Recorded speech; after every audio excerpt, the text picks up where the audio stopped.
হতাশায় মুড়িয়ে শেষ হবে ব্রাজিলের কলম্বিয়া পরীক্ষা। ড্র নিয়ে মাঠ ছাড়তে হবে সেলেসাওদের।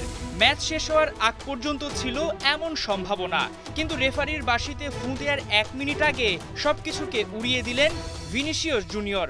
দুর্দান্ত এক শটে পেয়ে গেলেন দারুণ গোল, আর তাতেই ব্রাজিল পেয়ে যায় রোমাঞ্চে ঘেরা শ্বাসরুদ্ধকর এক জয়।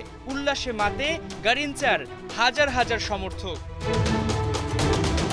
পা ফসকালে বাড়বে বিপদ, বিশ্বকাপের মূল পর্বে খেলা হয়ে উঠবে কঠিন চ্যালেঞ্জ, এমন দুশ্চিন্তার সঙ্গে নেইমারের না থাকা, এর সঙ্গে প্রতিপক্ষ কলম্বিয়া।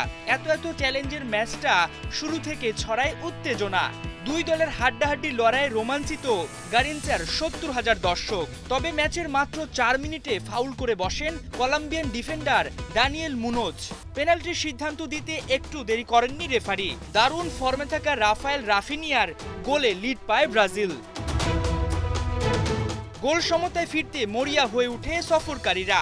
41 মিনিটের মাথায় লুইস দিয়াজের গোলে ম্যাচে ফেরে তারা। প্রথমার্ধ কাটে 1-1 সমতায়। বিরতি থেকে ফিরেই দু দলই খেলে অ্যাটাকিং ফুটবল, কিন্তু প্রতিপক্ষের রক্ষণে গোল পায়নি কেউই। এর মধ্যে চোট পেয়ে ফিরে যান ব্রাজিলিয়ান গোলকিপার এলিসন বেকার। এমন হাড্ডাহাড্ডি লড়াইয়ে গোল না হওয়ায় ভাবা হচ্ছিল সমতায় শেষ হবে খেলা, কিন্তু ম্যাচের একদম শেষ সময়ে অতিরিক্ত 9 মিনিটে ভিনির অসাধারণ গোলে শেষ হাসে ব্রাজিল। বিশ্বকাপ বাছাইয়ে নিজেদের অবস্থান শক্ত করে 5 বারের বিশ্ব চ্যাম্পিয়নরা। এই জয়ে দক্ষিণ আমেরিকা অঞ্চলের পয়েন্ট তালিকার 2-এ উঠে গেছে সেলেসাওরা। 13 ম্যাচে ওদের পয়েন্ট এখন 21। অন্যদিকে ব্রাজিলের কাছে হেরে কলম্বিয়া নেমে গেছে 6 নম্বরে। 13 ম্যাচে তাদের পয়েন্ট 19।